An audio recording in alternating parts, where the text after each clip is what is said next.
দর্শক, খুলনার খবরের অফিসিয়াল পেজ থেকে স্বাগত জানাচ্ছি। আপনারা ক্যাপশনে ইতিমধ্যে দেখেছেন যে নগরীর জোড়াগেট এলাকা থেকে একটি অজ্ঞাত ব্যক্তির মৃতদেহ উদ্ধার করা হয়েছে। আমরা গণমাধ্যম এবং প্রশাসনিক তথ্যসূত্র মতে জানতে পেরে ঘটনাস্থলে ছুটে এসেছি। আমি ইমন এই মুহূর্তে উপস্থিত আছি নগরীর যে জোড়াগেট এলাকা, সেই এলাকা থেকেই কিছুক্ষণ আগে অর্থাৎ প্রায় আধা ঘন্টা আগেই একটি মৃতদেহ এখানে পড়ে আছে। আপনারা সরাসরি দেখতে পাচ্ছেন। ইতিমধ্যে কিন্তু আইনশৃঙ্খলা বাহিনীর এবং গোয়েন্দা সংস্থা তারা কিন্তু এবং স্থানীয়রা এখানে ছুটে এসেছেন। দর্শক, আমরা তাদের সাথে একটু কথা বলে তার নাম পরিচয় জানার চেষ্টা করব। আমরা যতটুকু মৌখিকভাবে শুনেছি যে তার নাম পরিচয় এখনও পর্যন্ত জানা যায়নি। আর কি কারণে তিনি কি করতেন বা কোথায় থাকতেন এই বিষয়গুলো কিন্তু আমরা এখনও স্পষ্ট নয়। আমরা প্রশাসনিক সূত্রে আসলে প্রশাসনের সাথে একটু কথা বলবো, কথা বলে আসলে জানার চেষ্টা করব যে আসলে ইনি কিভাবে মারা গেল, এনার বয়স কত, এনার নাম কি এবং এর পরিচয় কি। তবে প্রশাসনিক সূত্রে আসলে আমাদেরকে জানিয়েছেন এবং এখানকার স্থানীয় যারা আছেন তারা আমরা একটু কথা বলবো। আপা, আসলে এই লোকটাকে আপনারা চিনতেন? আমাদের দোকানদারের এই জায়গায় ঘুরে বেড়াতো, উনি অনেকদিন ধরে ঘুরে বেড়ায়, পাগল বেশে এইভাবে কম্বল টম্বল নিয়ে ঘুরে বেড়ায়, চলে। কেউ কিছু দিলে খাতো, এইভাবে চলতো আর এই জায়গায় ঘুমাতো। মনে হয় খুব ঠান্ডার ভিতরে এই জায়গায় ঘুমাইছে, এই জন্য মনে হয় সে মারা গেছে। দর্শক, আপনারা দেখছিলেন একজন প্রত্যক্ষদর্শীর সাথে আমরা সরাসরি কথা বললাম।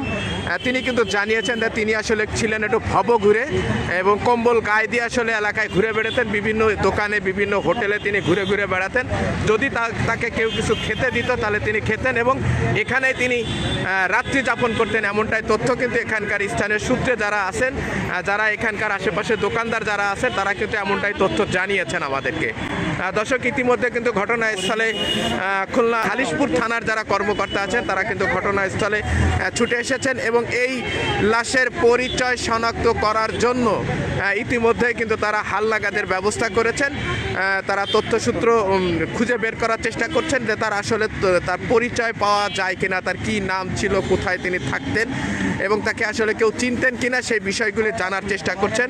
আপনারা সরাসরি দেখছেন আইনশৃঙ্খলা বাহিনীর কর্মকর্তারা কিন্তু এখানে উপস্থিত আছেন। পাশাপাশি তারা কিন্তু সিআইডিকেও কিন্তু আসলে খবর জানিয়েছেন, যেহেতু একটি অজ্ঞাত মৃতদেহ, তার পরিচয় শনাক্ত করতে গেলে আইনশৃঙ্খলা বাহিনী তার অবস্থান থেকে তারা সর্বোচ্চ চেষ্টা করছে এবং কিছুক্ষণ পরেই কিন্তু সিআইডি আসার পরে এখান থেকে সুরতহাল রিপোর্ট করা শেষেই কিন্তু এই লাশটি খুলনা মেডিকেল কলেজ হাসপাতালের মর্গে প্রেরণ করা হবে এবং সেখানে ফরেনসিক মেডিসিন বিভাগে নিয়ে গিয়ে তার ফিঙ্গারপ্রিন্ট দিয়ে তার পরিচয় শনাক্ত করা সম্ভব হবে যদি তার এনআইডি কার্ড করা থাকে। দর্শক, এই মুহূর্তে কিন্তু তার আসলে নাম পরিচয় কোনো কিছুই কিন্তু আমরা আসলে জানতে পারিনি। এখানকার যারা আছেন তারা কিন্তু জানিয়েছেন যে তিনি কিন্তু পাগল বেশে বা ভব ঘুরে হিসাবে কিন্তু তিনি ঘুরে বেড়াতেন। আসসালামু আলাইকুম। জি, এখানে বহুত দিন ধরে উনি এখানে আসা যাওয়া করতো, কাগজ কুড়াইতো, বিক্রি করতো। তা আমি বিমান পরিষ্কার করবো বলে ওনাকে উঠতে বললাম, কালকে সন্ধ্যার দিকে উঠলো না। তারপরে আমি চলে গেলাম, সকালবেলা এসে দেখি মরা। তার নাম কি বলতে পারবেন? জানি জোড়াগেট বিমানের এই যে জায়গাটি আছে সেখানে কিন্তু তিনি আসলে ঘুমিয়ে রাত্রি যাপন করেন। হয়তো তীব্র ঠান্ডার কারণে তার মৃত্যুবরণ হয়েছে বা হতে পারে, এমনটা তথ্য আসলে আমরা সঠিকভাবে নিশ্চিত করতে পারছি না। আইনশৃঙ্খলা বাহিনী যারা আছেন তারা তাদের বিষয়টি তারা খতিয়ে দেখবেন। অজ্ঞাত মৃতদেহ উদ্ধার সেই সম্পর্কিত সকল তথ্য আমি ইমরুল ইসলাম ইমন নগরীর জোড়াগেট মোড় বিমানের যে তরুণ আছে সেই তরুণ থেকে সর্বশেষ তথ্য আপনাদেরকে জানানোর চেষ্টা করলাম।